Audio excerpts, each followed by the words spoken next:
Ken Faulkner arrived in Buies Creek from South Jersey in the summer of 1966 as a standout guard for Coach Fred McCall's Fighting Camel basketball team. By the time he graduated in 1970, he was not only a four-year starter, but also helped lead his teams to back-to-back 20-win seasons and district titles. Fellow Campbell Hall of Fame members Cordell Wise, John Marshbanks, and Bob Burke joined Ken on the Camel roster in the late 60s. Following graduation, he returned to his native New Jersey and began teaching and coaching. At Burlington Township High School, Ken built one of the premier programs in the state. In 24 seasons as head coach, his clubs won 522 games, 11 conference titles, 7 South Jersey crowns, and 3 state championships. He has been inducted into at least 5 Halls of Fame. My name is Stan Cole, class of 1987, and this is our next installment of Tales from the Creek, where we visit with the people who've made this place special over the years. I'm delighted to be joined today by Campbell Hall of Famer and New Jersey high school coaching legend Ken Faulkner. Welcome to Tales from the Creek, Ken, and thanks for taking the time to visit with us. Thank you very much for having me. It's an honor to be here. Well, Ken, let's just start at the beginning. How did all this get started? What was it like growing up in South Jersey and coming of age in the 60s? Well, growing up in South Jersey and Riverside and Delanco, where I lived, it was just a special time in my life. And I just listening to what you just read off, it doesn't sound like it was me, and it actually happened, and it wasn't a planned route.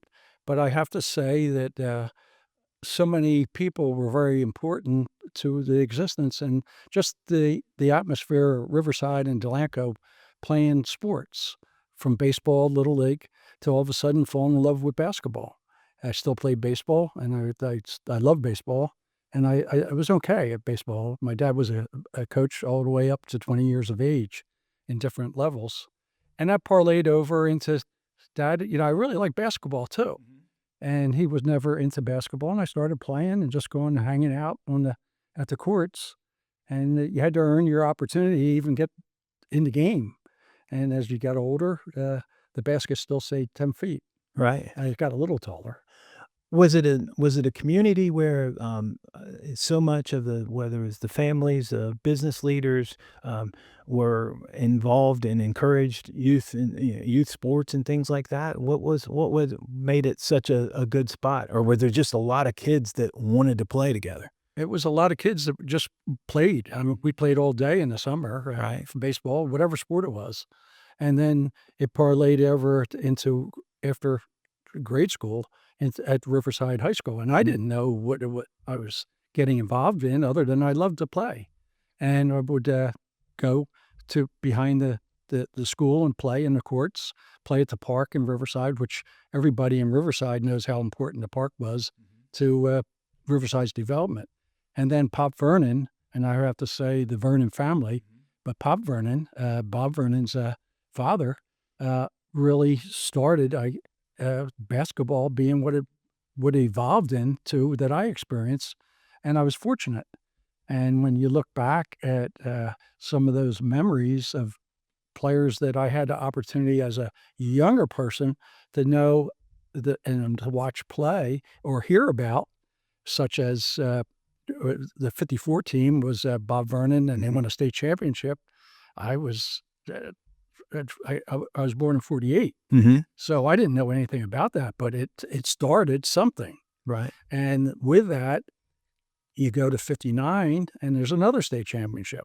Well, there were coaches, just like here at Campbell, which I'm certainly going to be mentioning something about with the coaches here that I had. But starting at that time, the Riverside coaches, Pop Vernon's Pal Lake was a big influence in Riverside basketball. And then you go on to my coach in high school, Doug Framies, and then Joe France.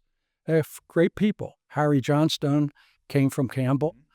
He was part of that 69 team along with Bernie Smith. And Sam, there's so many players that came from Riverside in 1959. Well, 59, I'm still 11 years old. And that route, and it wasn't '95 that they brought him down here. I think it was 301 that came from up there. And we just grew up knowing Riverside and Campbell College. Uh, so some of those players I just mentioned, Bob Vernon, Mm-hmm. well, then on that 54 team, uh, that there was Joe Posh, who was a 6'8" center for Riverside. And I didn't know at the time, he wound up playing at West Virginia and with Jerry West. And they lost the national championship of West Virginia. I think it was 1959 or 61. I don't know, to California by 1 point. Wow. And then there was other players such as Dave Wiedemann. It was really a great player. And I coached against his great Haddonfield teams. And he played at Wake Forest. Right. And they went to the Final Four and lost by maybe a point. I don't want to make it up, but it was very close. And they had Len Chappell and Billy Packer were on the team. And there's all those things. And then with Coach Framey's, with Cordell and myself and other teammates, that we just loved playing. And Cordell played football. And, I just remember being a skinny old sophomore and Cordell was a junior. And then we evolved. I'm a junior and he's a senior, and he becomes even better, leaps and bounds, growing and shooting and jumping. And we were good. And the gyms were packed every night. And it's something that I was fortunate as a coach to have teams, and we had a great following at Burlington Township, and we would sell out games, and it was like those days. You don't see that a lot right now, and I feel sorry for some of the people that can't experience that. So coming up, I always thought about myself, in the driveway. When I was coming up, I was either, Pete Maravich, or later downtown Freddie Brown, or I wanted to be Tate Armstrong, who was from Houston that played at Duke, and I would see him when I was growing up over near Charlotte and Salisbury. Who were some of the players that you followed? Was there anybody that your heroes you modeled your game after? It's kind of funny when you ask that question. My dad took me when I just started liking basketball. My mom bought me in at a food store, and it came one of those container things you can pick up for $3 a basketball, and I dribbled it to where you couldn't even have a grip. And he took me to Philly to see the Philadelphia Warriors. Right. And it was at not the convention hall at that time, but they played in the Philadelphia arena. People were smoking in the arena, cigars and all. Sure. And it was Wilt Chamberlain. Oh, wow. And I came home, and that's who I wanted to be, Wilt Chamberlain, because it was just something it was that was not something that once I got a little older, I realized was a possibility. But and then going to see the Philadelphia Warriors and seeing with Chamberlain and playing the Celtics. And it goes back to in high school, my wife of 54 years was my girlfriend in 10th grade. And she was a big supporter of me in high school and throughout my existence as coaching. And just as a husband and wife, I couldn't have a better person. My son, Brent, is a retired commander in the Navy from the just recently. Went all the games growing up. He was my ball boy, but he would wind up going under the bleachers. But it was just a family thing, and I was blessed in that era to have the family backing, my sister and my brother-in-law and my cousin Billy. I mean, when we had a game, there would be a section of like 30 people Right. that were sitting in the front, and God help the refs. Oh, they were all over you. So, you and Pam met in high school. Do you recall about when you met, or was it something, had you known her for a while, or what was? I was afraid. She actually wanted to meet. I don't know how you go about that. Back in 10th grade, I was very shy, and she was still is very, very attractive in my opinion. And she wrote a note and wanted to basically go out. I said, "What do I do?" to myself. I didn't tell my parents that I was going out with Pam, and I took her on a date, and I didn't have a car or anything. We walked to the Riverside Gym because it was after the season in March, uh, and took her to a town league game, which was a big thing then Mhm. because they were former players, and they were really good, not Mhm. just in the Riverside area, but from other towns. And it was a big game because it was George Lehman Mhm. playing against Bob Vernon's Wow. teams, and that's what we did. A free date, as far as not costing anything. We sat in the stands, and then from there, I guess she helped me with my shyness. So, is it safe to say she was a basketball fan even before she met you, or did that just kinda come along with the package? I don't think she was particularly. She was never not excited about it, Mhm. but she evolved into being a fan. And right now, I mean, the Philadelphia Phillies and the Eagles. Mhm. I mean, I said, "What did I create?" I mean, she. If I even think about mentioning a raise with Tampa Right. with some up and coming young guys, says, "What are you doing?" Then that she is, and she knows the game. And but that started with, because I still didn't have places to go except for the local movie theater, and we would walk to there, and then my father was a Philly fan, and he would take us, 3 of us, to the Phillies, and we would go to games, and she started keeping score. My dad taught her how to keep Mhm. score and be at the game, and it was a great experience. And she was there with the '64 Phillies when they've, you know, struggled, and remembers it to this day and kinda related this year to then even, to what happened. Right. But it was a really great experience. You've already mentioned so many of the connections from South Jersey to Campbell in a basketball situation. The players that came down 301 and then later I-95 to this place. Your college roommate for a couple of years, Cordell Wise, and your relationship goes back a ways, even before Campbell as well. High school teammates, and then Cordell very close with your cousin. Tell us a little bit about how you got to know Cordell, on and off the court. Well, it evolves around basketball, Mhm. actually. We started, Cordell was uh, I would say a star in the making, with his ability, and we had great coaches. They identified, and they allowed you uh, to evolve into the weave, which is the motion offense. Mhm. What you see today, actually, we did with the ball handling and all. And I got the opportunity to be able to get into the varsity games and evolve into a varsity player. And Cordell was my teammate. We always had a rapport with each other as well as our other teammates from, that, without mentioning everyone, because it would get kind of boring if we listed everybody's name. Uh, and then we graduate. Cordell graduated. He was a year older and went on to his route before he came to Campbell. And then it evolved. I'm a senior, and I always wanted to go to college, Mhm. and I wanted to teach. Likewise with my wife Pam.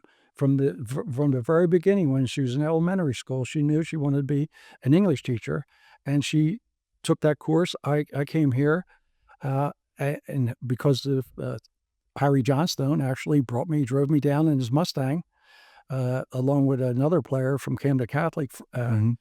uh, Mike Tulane, and that evolved into here.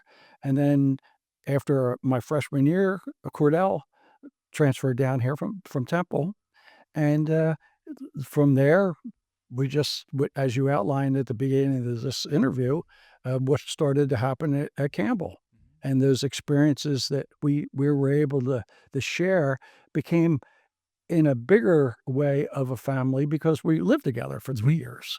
And it was just a wonderful experience in my life, and I I don't think Cordell would be here, or I wouldn't be here to see Cordell being honored again for another award if it wasn't that way. Right. and that's why it evolved in something that is lasting, and it was one of the best experiences in my younger life that I had.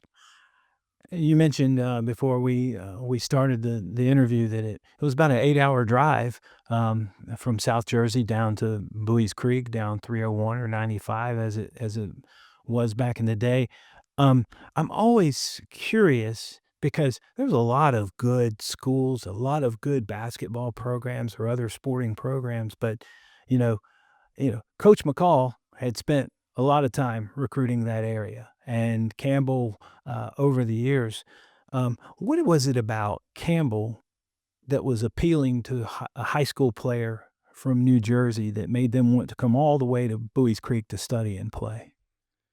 I think it's the culture of the Riverside, uh, sports, and now we're talking basketball, uh, with the coaches such as Harry Johnstone and Bernie Smith coming back and being coaches, Mhm. uh, and it's something that I did with my own players, that I wound up bringing many of my players down in my car and have them work out at High Point or, at different places, Mhm. and, one went to Lenore Ryan and went to Bob Burke at Chowan, Mhm.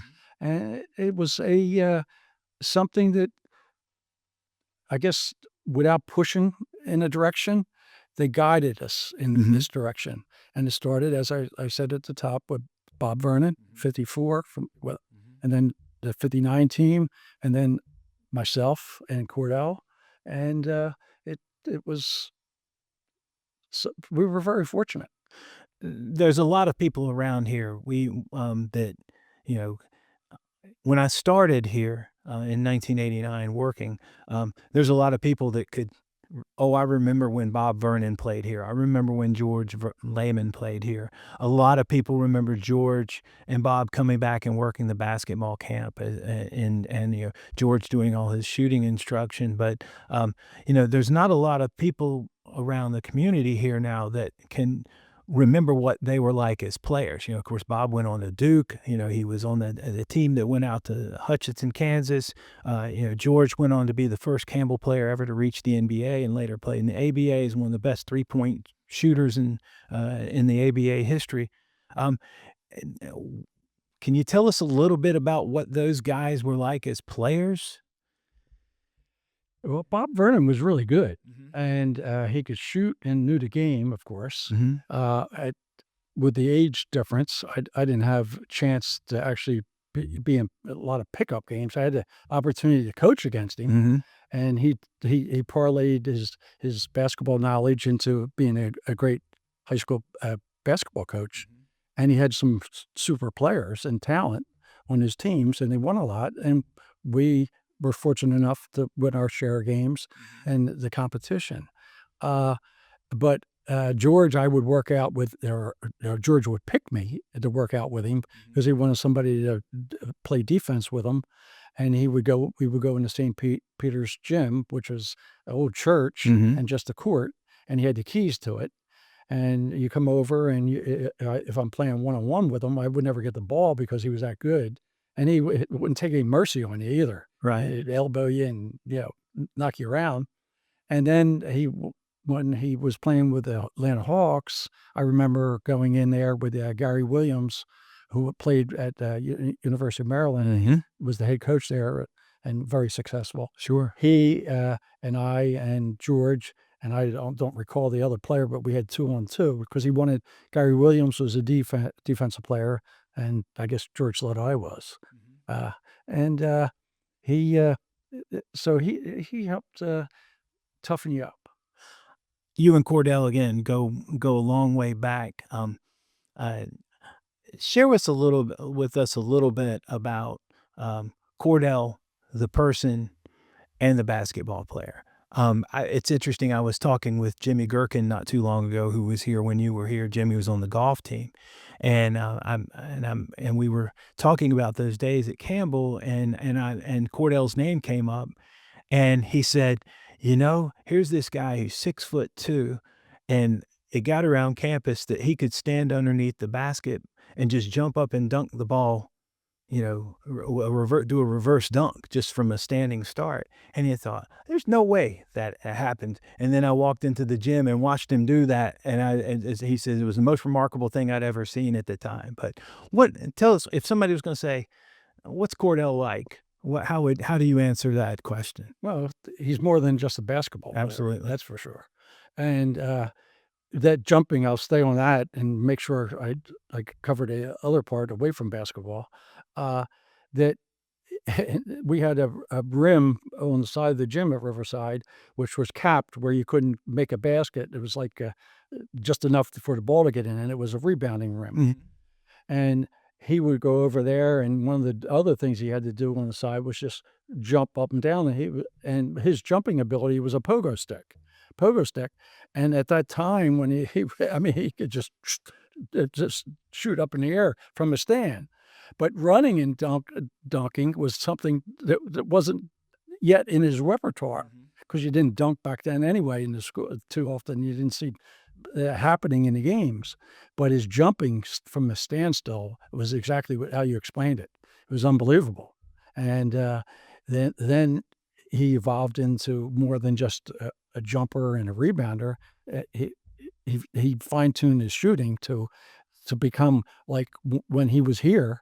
I knew him at Riverside, and then he came, and when we started playing here, I said, "Where did that shot come from?" It got that much better. Mhm. I mean, he became a scorer too. Sure. And Campbell was very fortunate that they picked him, but they were more fortunate in him coming.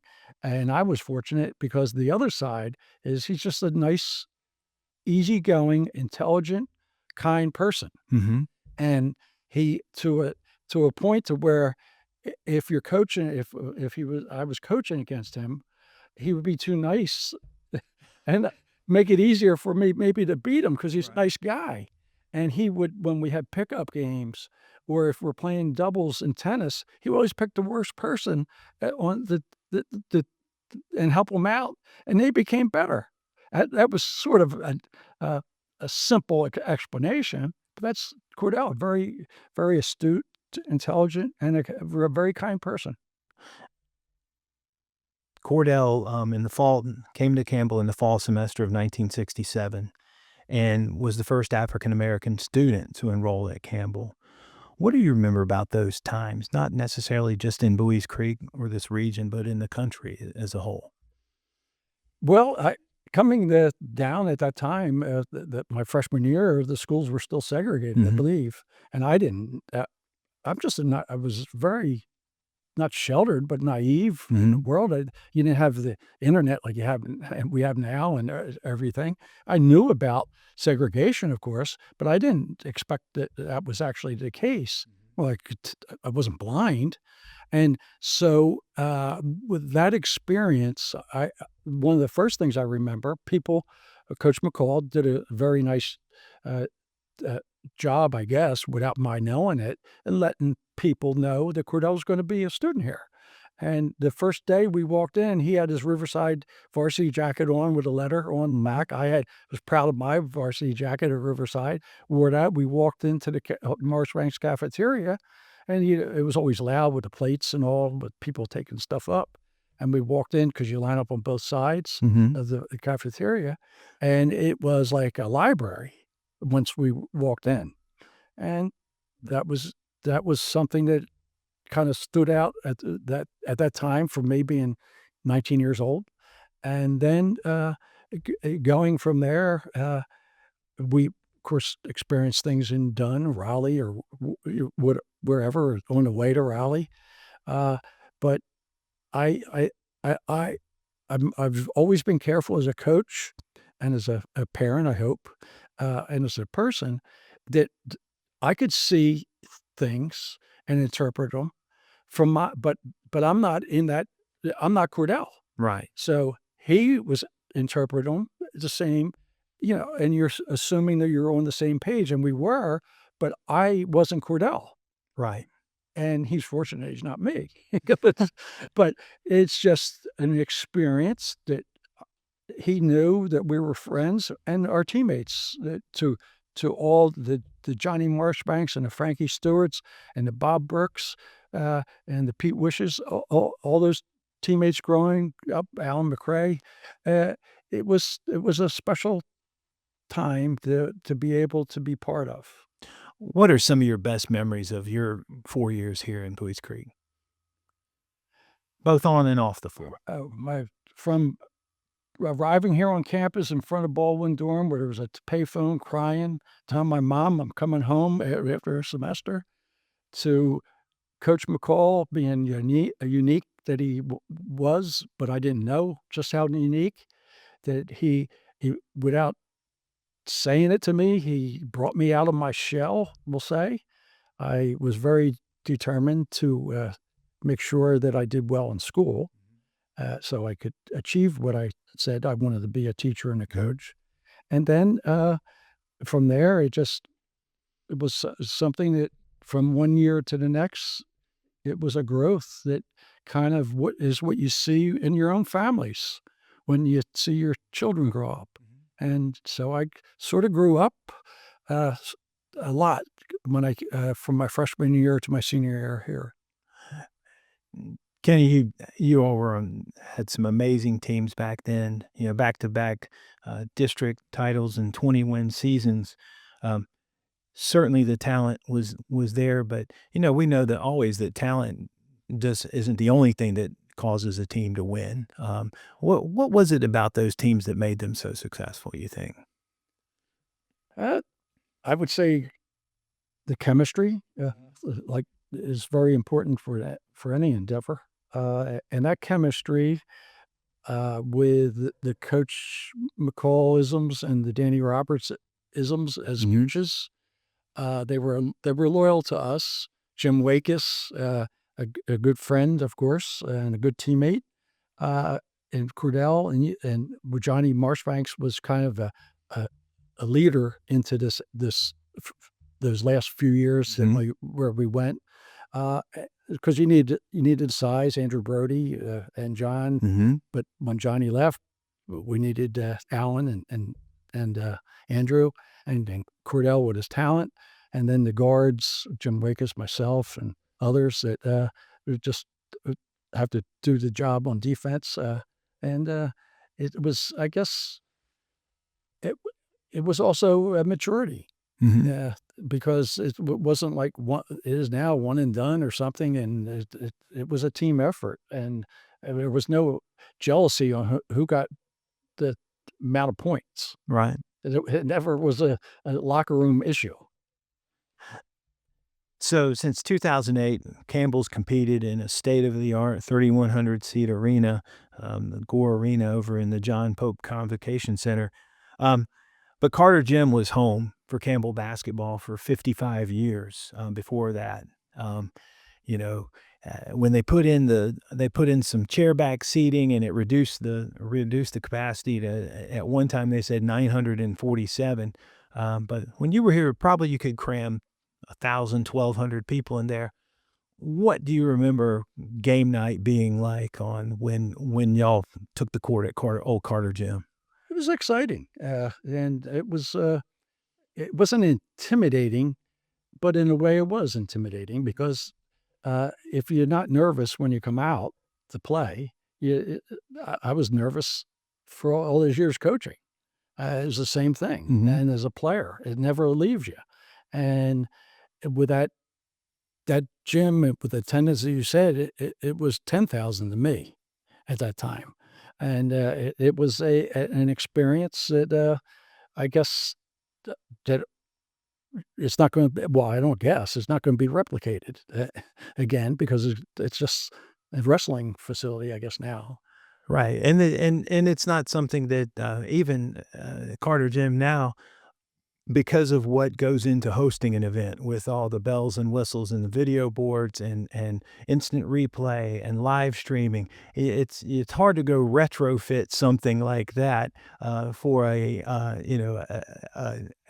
throwback game or a historic night or something like that. But that's one thing that's always interesting. People were worried about taking the atmosphere that they felt in Carter when it was an electric game, when the teams were good, the competition was keen, the fans were in it and they're on top of it, and moving it a quarter mile down campus, not even, but I can tell you, any arena that's full and the fans are watching it, it does feel that way. But they just felt like they were leaning over the rails, over the benches and everything like that. And so I always try to, help people understand that might not have had that experience. You don't quite understand this. In fact, I would take when I had people coming from off campus and wanted to do campus tours of the new arena. I said, "Well, first we're going to meet over at Carter, and you're going to walk in there." And I'm gonna show them where Pistol Pete used to sit and bet for Pepsi Colas with free throw shooting contests against Lynn Chapel during Campbell's basketball school. And this is where Coach Wooden would be. And this is where, can you imagine the teams playing in here? And then some of the people who had played in there. And then we go over and look at the place that's got air conditioning and it's got the restroom facilities like in an airport where you just stick your hand underneath the water and no touch and all this. So I think to appreciate that as fully as you can, you have to see where it came from, I would think. Yes, and I can see that, and, if I was still coaching, uh, at that time, not at that time, but now, I wouldn't you don't lose sight of what you had, Mhm. but you can't replicate it, but you can recreate it, and winning does that, and I used to as a coach, winning was so important for one of the major reasons to me was that it gave you the opportunity to do it the right way, because if you're winning, you silence people from preventing you from doing what you're doing best for the kids. Mhm. Because if you gotta you gotta coach them, you gotta teach them, and you gotta select the right players at the right time for those opportunities, and you can't stray from that. And if I was coaching here and at that time, I would be pushing to have the new facility Mhm. and also pushing to create that in a similar way. Anything that you can do. We're very fortunate, I am at least, and I know we're not the same age, Mhm. but I'm I know what technology is. Mhm. I can use it. I know what digital pictures and video is. I have it. I'm into it. Mhm. But black and white and scrapbooks and those old pictures, they'll never fade. They're not gonna be remade, but they're part of something what you see in the movies going back to. I mean, it's just amazing some of the things. So, as somebody, I would even like to coach. I don't wanna coach again, but I know I could. But, that's there's other things in life. Mhm. But those other things in life that I'm afforded to do, my wife, Pam, and my family, Brent, and his our grandkids, Connor and Carly, we're able to do things because of a lot of those things in that hot box gym, and my wife in serving food in the cafeteria in the kitchen at Glasgow State College, where she got her degree, and cutting people's hair and doing those things afford us that. So it's nice to look back, never forget it. I talk to my cousin Billy all the Mhm. time. He's here. He'll be crying in a second if when he's talking about stuff because it's that important. Right. And I feel like, how do you make sure people remember, but also continue to move forward? Mhm. You can't stop moving forward Right. and live in the current and be thinking about the future too, but not too far in the future. Mhm. But don't let those things, because as you get older, whether it's I'm a person, but I'm not a coach now. But as you get older, those experiences, uh, I would like some time to tell. I used to tell my players that to slow it down and appreciate this moment. Mhm. And one example would be, I said, "You see how happy we are. We just won this biggest game at the buzzer by 1 point." And I go into my Coach McCallisms a little bit. And I said, "That y we're good, aren't we?" "Yeah, yeah, where am I going with this?" That I Mhm. see in their eyes. I said, "Well, if that ball didn't go in, we lost, and we're not happy right now." but we're the same team. Mm-hmm. We're the same exact team. Now we'll overcome it if we lost that game, because it's only one game and it'll go away. But what happens if we're going the right direction and we lose the next game? We're still the same team. Mm-hmm. And that's why when you take those opportunities when you win and say whatever you can use, because you're going to have the moment when people are crying and they're hurt and they're down, so they can reflect back on those things. And that's something that, as a coach, do you try to do, as a parent, and it's something that I think that my former players and all, they're good friends. At the time, they weren't my friends, they were my players. Mm-hmm. So Our guest on Tales from the Creek is Ken Faulkner, class of 1970, basketball standout and Campbell Hall of Fame member. Ken, your time at Campbell not only coincided with a great success on the basketball floor, but was really when the Campbell Basketball School was known as the destination in the summer for basketball instruction and things like that. What do you remember about your times, and the Campbell Basketball School and some of those great memories from the summer times, not just during the school year here? I remember, Coach, that was something that he wanted me to be, his players to be here Mm-hmm. after, and the school year would end. And as I just mentioned at the top, my wife, my girlfriend, Pam, was in New Jersey. Right. And being away, we didn't have the luxury to have now, having breaks as long. Back then, you had 4 days to go home for Christmas. And then spring break wasn't long. And I was anxious to get home, to be honest, and that experience was it. So it was a balancing act. Sure. And I was just, the one particular year, I worked in the Buies Creek gym with John Wooden. And you talk about how spectacular that was. Where was my mind? With my girlfriend. So I'm just a 20-year-old kid at the time, and it was a balancing act. But I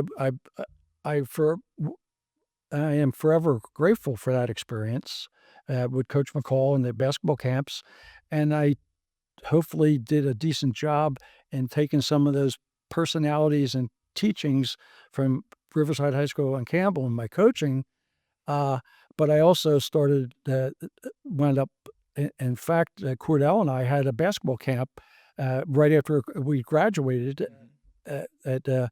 from Campbell for 1 year because of his connections with Howie Land in Trenton. And we did it at Holy Cross High School, but then I went to Rider University, started being active with a camp there. Mm-hmm. And then I started my own, and I had it for like 30 years. Right. And it was because of this experience at Campbell. And it was a big, successful basketball camp. I had 3 weeks of it, and we would have 150, 170 kids in a week at the camp. And it was really something that was, I guess, introduced here at Campbell with the mindset to do something. Ken, you mentioned that you knew early on that you wanted to teach and coach. Do you recall what prompted that? How old you were? What was it that led you to decide, wow, I want to do that? Yeah, well, it sort of goes hand in hand for being a teacher. At the time, I was a physical education and health teacher, and that's what you do. I wanted to coach basketball. That's what I knew the best. Well, baseball, I knew as well because of my father, but and my experiences with great players in baseball growing up. But it was basketball that I wanted to do, and I was fortunate at Burlington Township High School to get an opportunity. My first year, I was a freshman coach, and we won the championship of the whole area. And the next year, we would go in the tournament, and we lost the championship by the last game. And we did really well. Then I got the opportunity, and it was, when I look at that person, when I thought I was doing a good job, and even though we won, I didn't know half of what I was. But that's part of growing and maturing into something. So what you thought you knew as year 1, 2, and 3, you knew a lot more later on, but that's life. What were some of your coaching influences, offensively, defensively? What did your teams look like? Did they stay the same? Did you evolve? You have to evolve, Mhm. but we were very, we scored a lot of points. I like shooting, and we worked on shooting. A lot of schools, they do. Some coaches maybe never even played the game, so they're not going to teach shooting. Mhm. Uh, and so they work on defense because you get down and play defense.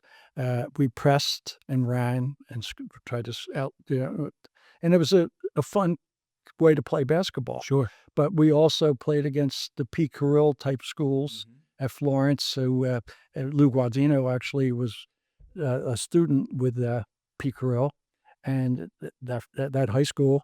So we wound up with games in the 20s.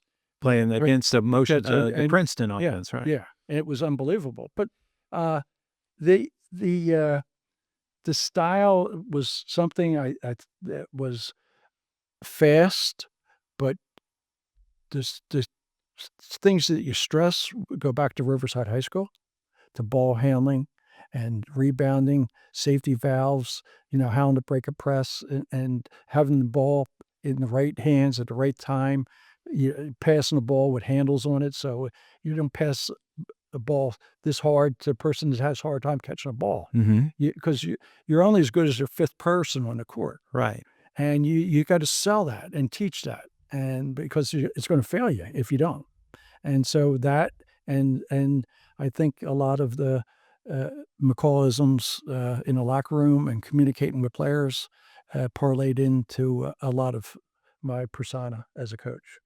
Your coaching resume, 522 wins, 11 league titles, 7 South Jersey championships, 3 state championships. That all speaks for itself.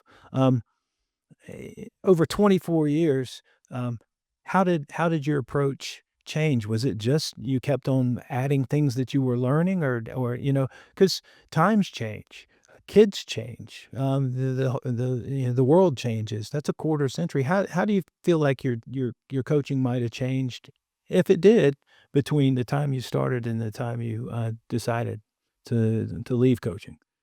It's it actually, as I said earlier, that, the weave and the ball handling that we did at high school Mhm. was part of me, Right. and I had really good guards, that were in control of that team, of Mhm. those teams, not just a point guard, but ball handlers and that knew the game and had to spread the floor and those things. So everything depended a little bit with if I had smaller players and they were good ball handlers, it is a totally different what we were going to do. We didn't just plan it; it just evolved, and we would go. And when you see it in live and in color, that's the direction you're Mhm. heading. Uh, and I would say that, a lot of the things that I is identifying talent Mhm. and potential in that player and guiding them in that, because if you don't do that, you can say you're gonna come out and you're gonna do this. It's gotta fit the personnel.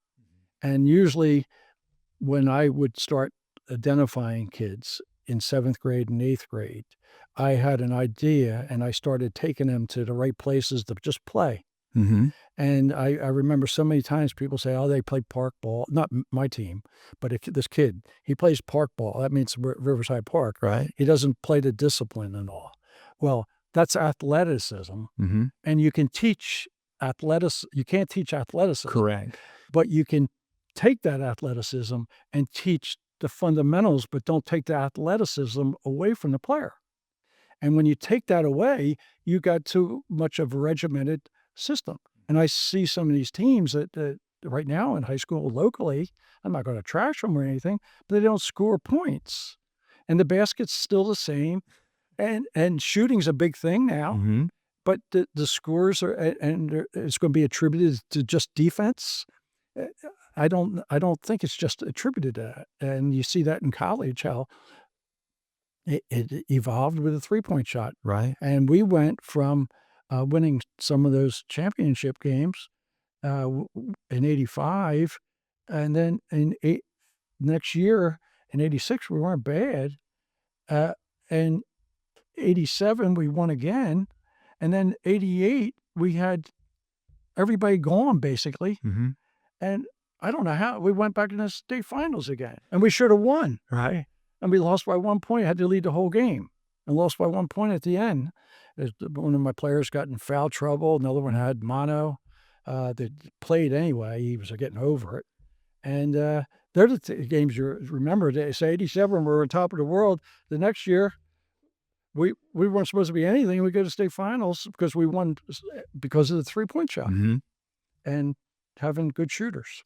That's it seems to be the common thread when I talk to people who have been coaches, who've been highly successful, that they can talk about the high moments and the great moments, but the ones that really stick with them sometimes are the losses. It's funny how that, because maybe, 522 wins, you didn't have 522 losses. There were so few, so maybe that stood out more than the wins. I want to ask you a little bit about that 1987 team, 31-0 record, still considered one of the greatest teams in South Jersey history.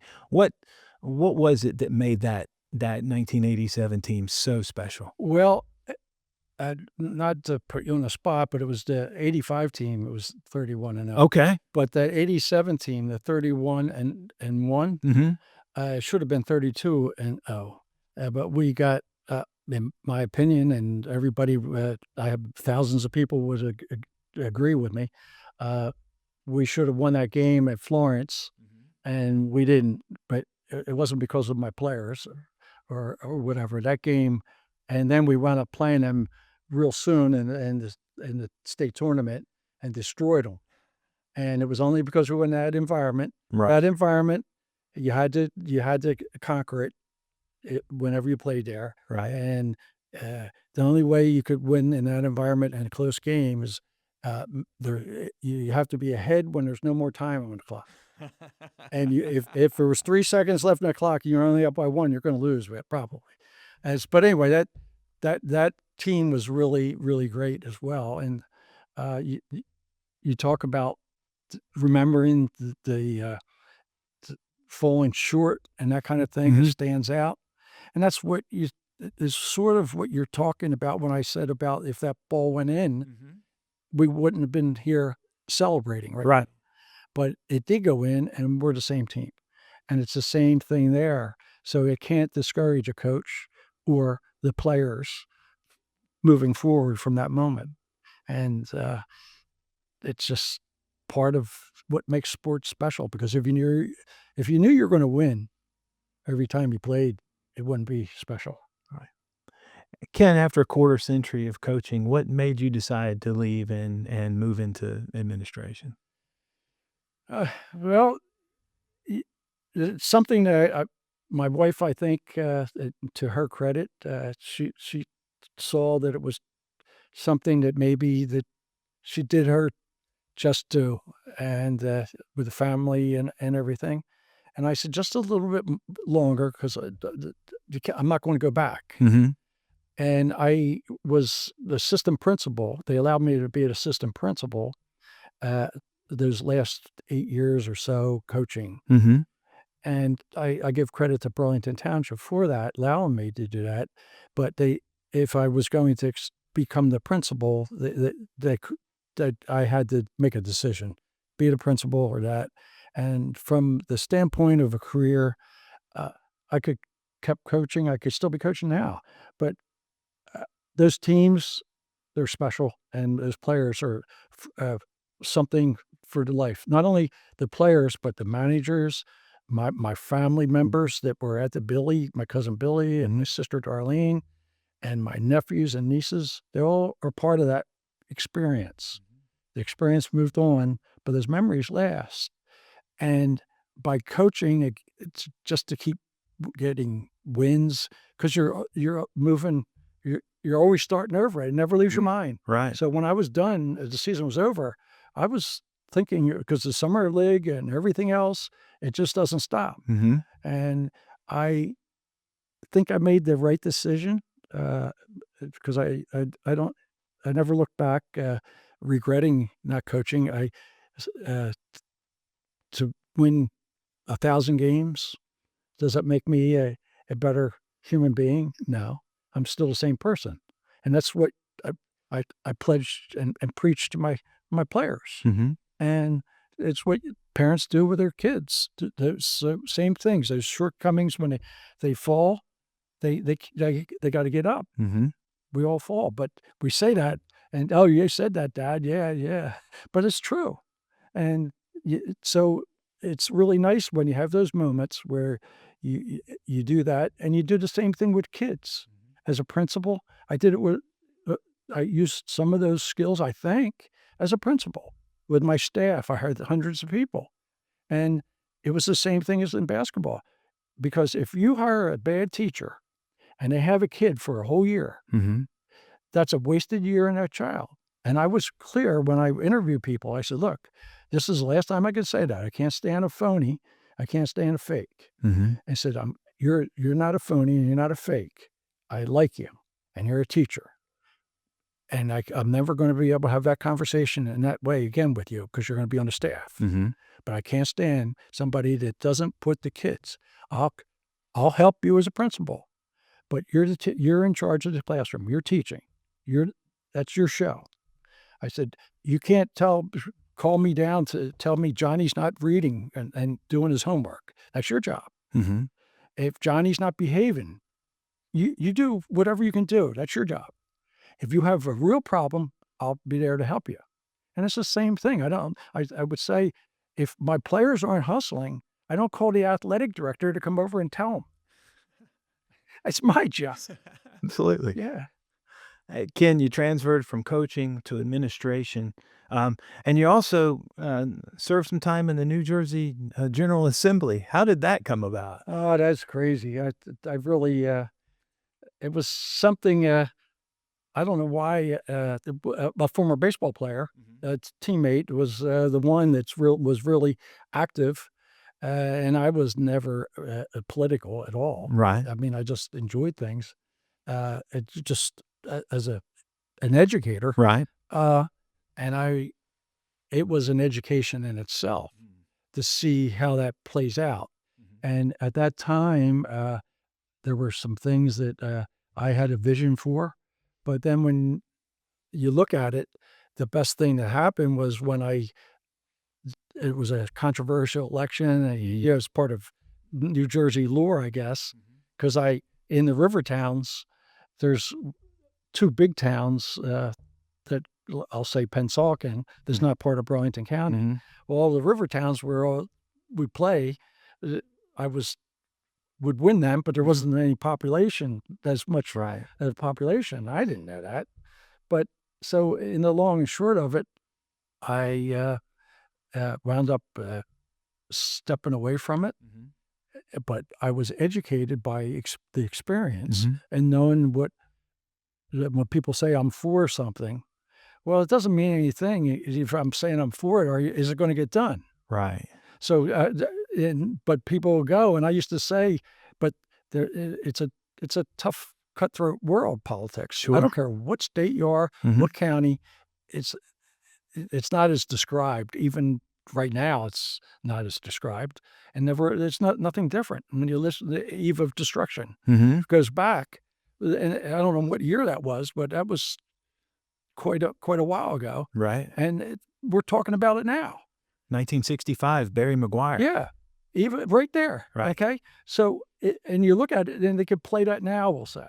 But what happened was that I didn't know what legislation was like. You had courses in school, Sure. and that's not happening in our schools where they explain that the committee chair decides what votes go up, because if you're in the minority, you're on a committee, but that doesn't get posted to get voted on. Right. Who would know that? I learned it, and I wish that if I was the principal right now, I would demand that people have that so they would experience. Don't have, and I would go to a function or say, if a politician, they have these public hearings where they talk to the people, and you should say, okay, can somebody stand up in the audience instead of you asking me a question? Stand up and tell me what I did for you. Nobody would know what to say. Right. What do you mean what I did? Yeah, well, I don't know. What did he do for me? But if you played it over and you talked to your team and you said, Lonnie, what did I in my life, as a coach do for you? Well, coach, it's just what I said about Coach McCall and Coach Framies and Coach France and Coach Roberts and all those others. I can talk forever because they did something. And that experience, it was educational. I'll leave it at that.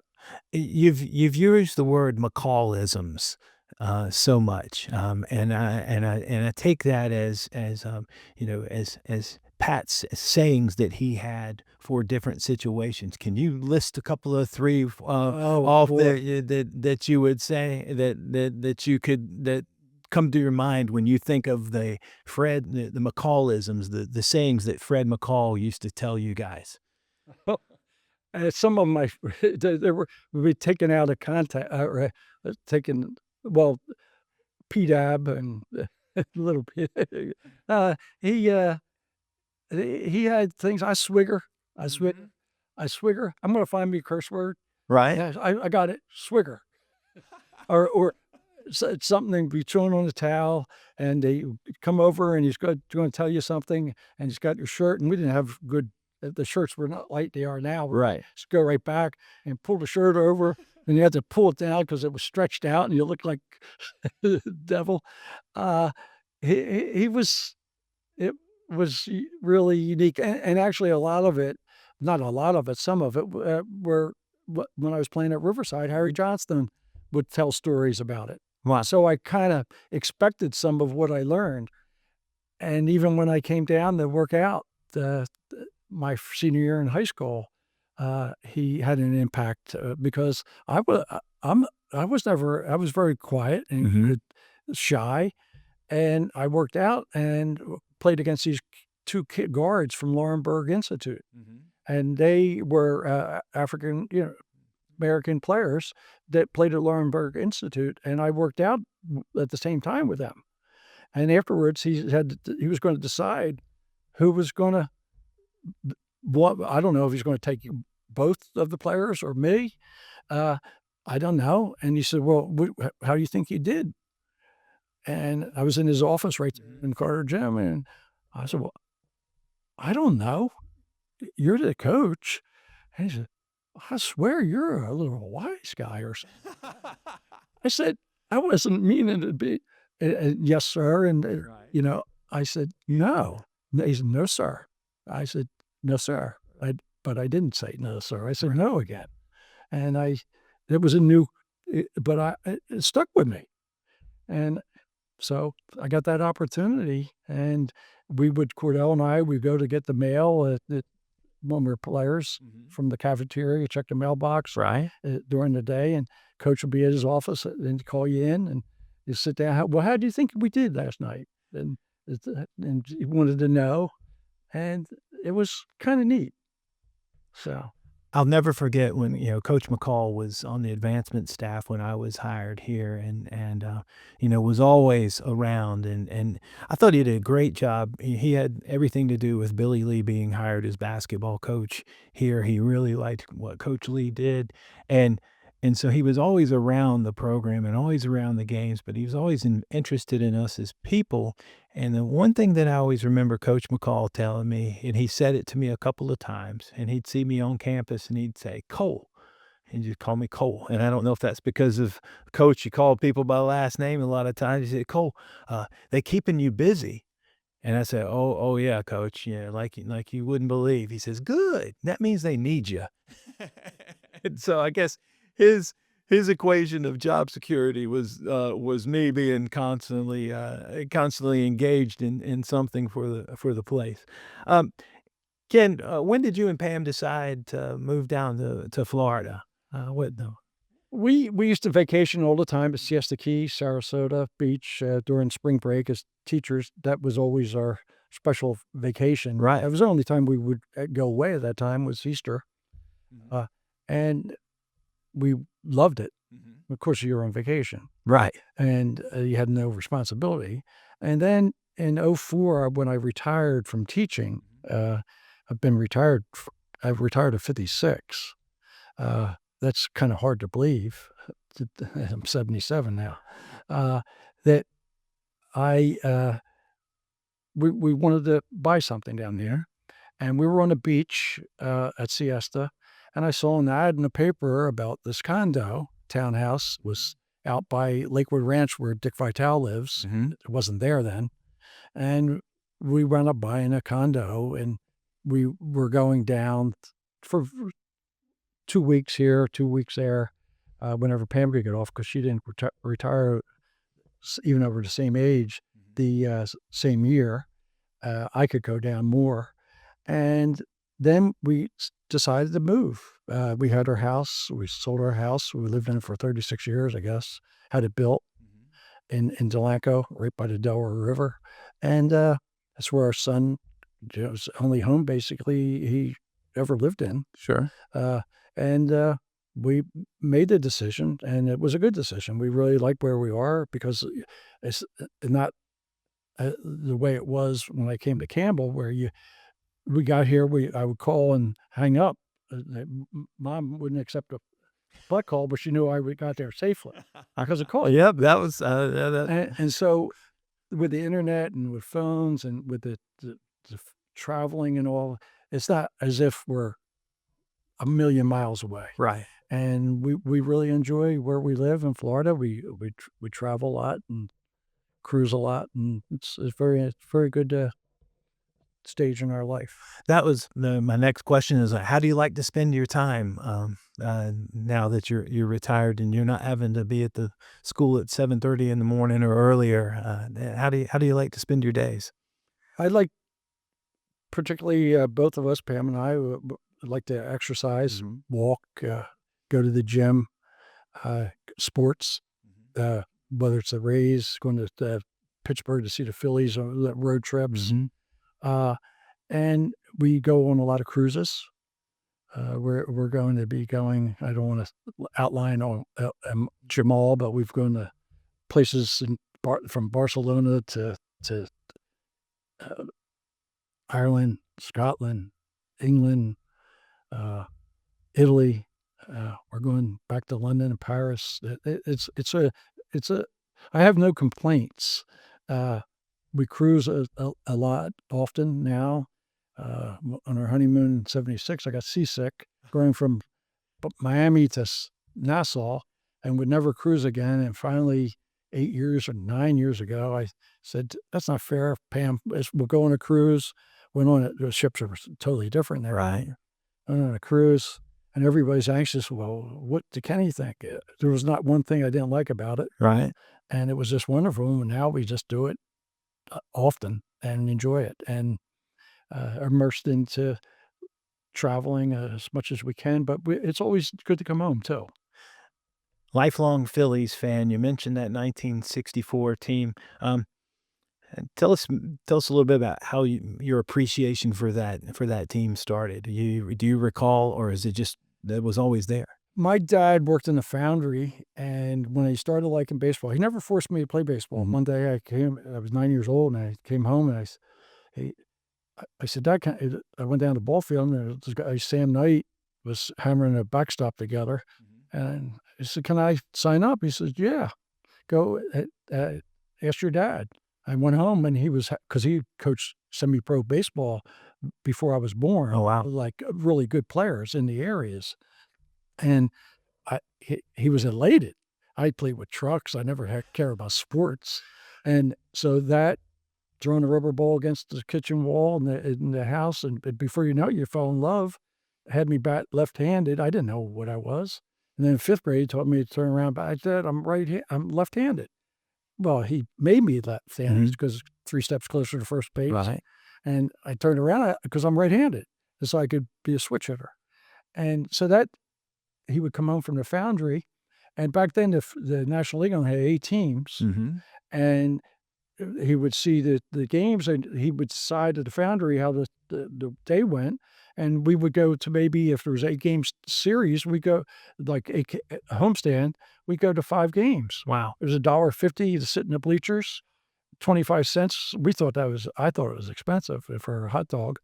And so that was in probably 57 with Milwaukee and Ernie, with Eddie Matthews and Hank Aaron and Clemente and we would go early because you could see fielding practice. They did fielding practice. Right. That's how he learned to coach, actually, because what he did in practice with the players. Right. And so my dad's first name's Elwood, and he did that, and I would go to those games and fell in love with baseball. And I don't want to bore you with all these players at that time, but they're great players. Oh, well, that's never boring to me, because that to me is the golden time of baseball. But then what happened was, it got further along, and then in '64 I started going out with Pam. Thanks to Pam, not so we would go to the ball games, and if I went to the ball game, then it was my dad and Pam and me. Right. And once, and he also, before Pam, we had we had a scorekeeper. It was a girl, and Mary Ann Griffin, and she was just as good as anybody on our team, and she could have been the shortstop. Wow. Okay, she was really good. My dad would put her out there and play, but she didn't play on the team. But she would come to the ball games. I didn't have anything. I wasn't interested in Mary Ann Griffin but she was maybe a year or two older, and I think she went on to play, but it wasn't the same with women then. Right. It was a shame. But anyway, Pam and I would go with my dad to the game, and I told you up front earlier that he told her to keep score, and then Pam just evolved, and then with Richie Allen. I had his book, Dick Allen, at home. Right. But I'd call him Richie. Sure. 'Cause that's what it was. And the collapse, it was heartbreaking. I mean, it was really tough to be a Philly fans, and that Phillies. Once a Philly fan, you're always a Philly fan, and your heart can get broken. It's just like even now. We'll be a spring training. We go to a lot of spring training games, and see the players, and so. So, if you had to pick one Phillies pitcher from any time, past or present, that you had to start the 7th game of the World Series, who's that? Well, it's going to be Steve Carlton. 1972, 27 wins, right? Steve Carlton, yeah. I got a picture of him with a signed autograph just recently when, I think, at Tampa. He was Tampa. But no doubt, Steve Carlton. Ken, in 1999, you were inducted into the Campbell Athletics Hall of Fame, one of 5 such honors that have been presented to you. What does that mean to you? It's something. It's an honor, of course, and when somebody asks me, I have a hard time listing things that I've been honored with, such as that, and the other Hall of Fames, because I'm not a braggart. I don't. It's not all about. That's not how I saw it as a coach, as a player, and I think that's something that when we talked about earlier with the teammates here at Campbell, that there wasn't selfishness, and it wasn't about who was going to be nominated for something. It's certainly special to me, but it's kind of not scary. But as you get older, you say, "Wow, all those things," and you really think. But it goes back to you're living the moment now, which I am. I hope I am, and not forgetting about those things. Right. But each one of those things is connected to so many other people that help create those things. So those honors, whether it's the Campbell Hall of Fame, my name's there, but it's a result of an effort by many, many people. And I just take the honor and accept it on that premise. I couldn't have got there by myself. You were in Buies Creek recently when Cordell Wise was inducted into the Campbell Hall of Fame. Now you're back on campus to see him receive the Distinguished Alumni Award. In your opinion, what is Cordell's impact on this place? I think it's starting to dawn on. That's why Billy, my cousin's here, I'm here, and Cordell, of course. I just wish the players currently, I know there's a couple from Lithuania. It could, if they knew about the history, what Cordell helped parlay into where we are now. We're talking to here and now at Campbell University, that they could appreciate the here and now to where it came about, and just like we should be able to appreciate what the student athletes, I'll say, from Lithuania had to do to get here, right, in their homeland, because they have some stories. And Cordell, being the student he was academically, would have an interest in that. Sure. As he has an interest, and not in a selfish way, of seeing what he did. Right. It actually happened. It was there, it's here now, and it's an honor to be here to watch him be honored again for something that he paved the way in a big, huge way. Finally, Ken, can you put into words how Campbell and this community have impacted your life? Actually, it'd be very difficult to just put it in a few words. It changed my life, and I didn't even know it, actually, at the time. I just came here, as I said, I cried. I was going to go home.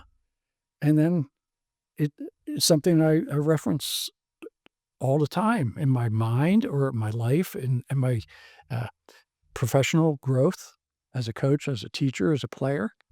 And to come back here and reminisce and to see the growth of this university with a law school, a medical school, and everything else from the School of Engineering. I'm a proud alumnus. I just have to leave it at that. And it's because of education, is created from the earlier years, but it didn't come in reality to me until I came to Campbell, because I changed as a student. I realized I had to study and achieve, because I wasn't going to fail.